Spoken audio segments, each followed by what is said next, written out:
এই কেন মিশা দাওয়াত দিয়া তোকে বাড়িতে নিয়ে আমারে নাজেহাল করলি?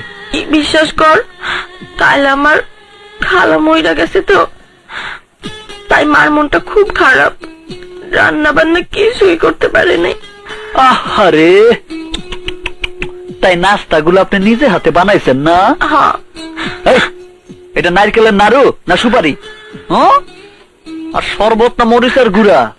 আমারে যে তুই বউ বানাইতে চাইছিলি, তাই ওই সুপারি আর মরিচের শরবত না খাইলে তোর পাগলামিও ছুটবো না, গুন্ডামিও কমবো না। কেন তুই আমার আমি এখন যাই।